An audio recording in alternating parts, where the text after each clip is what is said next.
ವಿದುರನು, ಕೃಷ್ಣ, ನೀನು ಹಸ್ತಿನಾಪುರಕ್ಕೆ ಬಂದದ್ದು ತಪ್ಪಾಯಿತು. ಮೂರ್ಖನಾದ ದುರ್ಯೋಧನನು ಯಾರ ಮಾತನ್ನೂ ಕೇಳುವುದಿಲ್ಲ. ನಾವೆಲ್ಲ ಹಿರಿಯರು ಬೇಡವೆಂದು ಎಷ್ಟು ಹೇಳಿದರೂ ಅವನು ಯುದ್ಧ ಮಾಡಲೇಬೇಕು ಎಂದು ತೀರ್ಮಾನಿಸಿದ್ದಾನೆ. ತಾನು ಯುದ್ಧದಲ್ಲಿ ಗೆಲ್ಲುವೆನೆಂದೇ ಅವನ ನಂಬಿಕೆ. ರಾಧೆಯ ಶತ್ರುಗಳನ್ನೆಲ್ಲ ಕೊಲ್ಲಬಲ್ಲನೆಂದು ಅವನು ನಂಬಿದ್ದಾನೆ. ನಿನ್ನ ಮಾತನ್ನು ಅವನು ಕೇಳುವುದಿಲ್ಲ. ಆ ಪಾಪಿಗಳ ಮಧ್ಯದಲ್ಲಿ ನೀನು ಹೋಗಿ ಕುಳ್ಳಿರುವುದೇ ನನಗಿಷ್ಟವಿಲ್ಲ. ಸುಮ್ಮನೆ ಸಂಧಿ ಮಾತಾಡಿ ಗಂಟಲು ನೋಯಿಸಿಕೊಳ್ಳಬೇಡ. ಅವರು ನಿನ್ನನ್ನು ಅವಮಾನಿಸುವರು.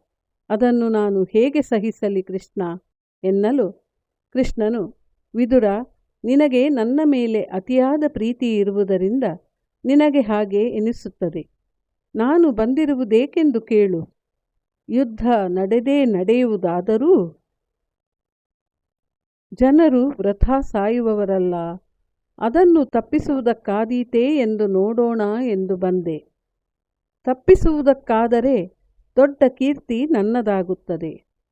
ಆಗದಿದ್ದರೂ ಅದಕ್ಕಾಗಿ ಪ್ರಯತ್ನಿಸಿದ ತೃಪ್ತಿ ನನಗೆ ಸಾಕು. ವಿನಾಶ ಹತ್ತಿರಕ್ಕೆ ಬಂದಿರುವುದನ್ನು ಕಂಡರೂ ರಕ್ಷಣೆಗೆ ಧಾವಿಸದೇ ಇರುವವನು ಮನುಷ್ಯನೇ?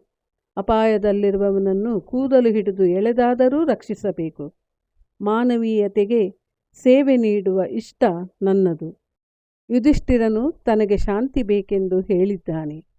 ದುರ್ಯೋಧನನನ್ನು ಒಪ್ಪಿಸಲು ಪ್ರಯತ್ನಿಸುತ್ತೇನೆ. ಈ ಪ್ರಯತ್ನದಲ್ಲಿ ಸೋತರೂ ಚಿಂತೆಯಿಲ್ಲ.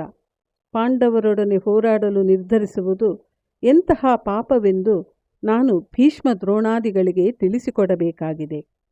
ಯುದ್ಧವನ್ನು ತಪ್ಪಿಸಲಾಗದಿದ್ದರೂ ಅದು ಏಕೆ ನಡೆಯುತ್ತದೆಂದು ಲೋಪವೂ ತಿಳಿಯಬೇಕು. ಅದೇ ನಾನು ಬರಲು ಕಾರಣ ವಿದುರ ಎಂದನು. ಅಂದು ರಾತ್ರಿ ಮಾತನಾಡುತ್ತಾ ಎಲ್ಲರೂ ಮಲಗಿದರು. ಬೆಳಗಾಯಿತು.